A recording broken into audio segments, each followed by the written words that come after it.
Hello বন্ধুরা, আমি রিয়া আছি তোমাদের সঙ্গে, আর তোমরা দেখছো ভাবির ব্লগ।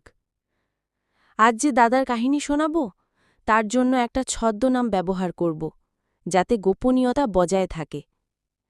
আর যদি তুমি চাও তোমার জীবনে ঘটে যাওয়া গল্পটা আমার মুখে শুনতে, তাহলে অবশ্যই কমেন্টে সংক্ষেপে 5 লাইনে লিখে দিও।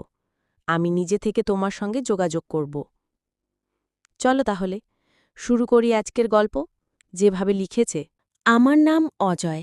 এটা কোনো গল্প নয়, আমার জীবনে ঘটা কাহিনী, যার জন্য আমি আজ প্রচণ্ড খুশি। তবে আমি এটা গল্পের মতোই বলার চেষ্টা করব। যেহেতু এটা আমার প্রথম লেখা, তাই আমি হয়তো গুছিয়ে লিখতে পারবো না, তাই অনেকের কাছে বোরিং লাগতে পারে। এজন্যে শুরুতেই ক্ষমা চেয়ে নিচ্ছি। তবে মনে রাখবেন, এটা কোনো বানানো বা ফ্যান্টাসি গল্প নয়। আমার এই ঘটনা আমার দিদির সাথে ঘটে যাওয়া ঘটনা।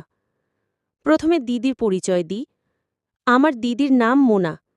গায়ের রং ফর্সা, বয়স 28 বছর। দিদি শহরে একটা ভালো জব করে, অবিবাহিত। দিদির শারীরিক গঠন 36, 30, 38। তবে দিদি সবসময় ঢোলা জামাকাপড় পরে, ফলে দিদির এত বড় দুধ আর পাছা মানুষের সামনে খুব একটা ফুটে উঠত না। দিদি নিজের শরীরের খুবই যত্ন নেয়, নিয়মিত এক্সারসাইজ করে, ফলে দিদির শরীর খুবই ফিট।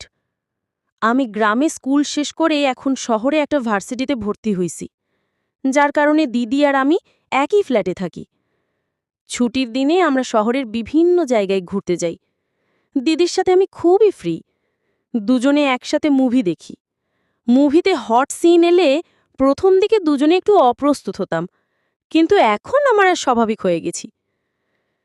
গ্রামে থাকতে আমি অনেক সরল প্রকৃতির ছিলাম, কিন্তু শহরে আসার পর আমার কিছু বখাটে ছেলের সাথে বন্ধুত্ব হয়, ফলে আমার মধ্যে অনেক পরিবর্তন এসে যায়।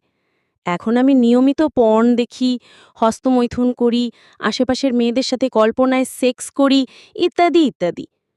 তবে আমি দিদিকে নিয়ে এসব কখনো কল্পনা করি নাই। দিদিও আমার সাথে ফ্রি হলেও আমার সামনে সবসময় ভালোভাবে থাকত। এভাবেই আমাদের দিন কাটছিল।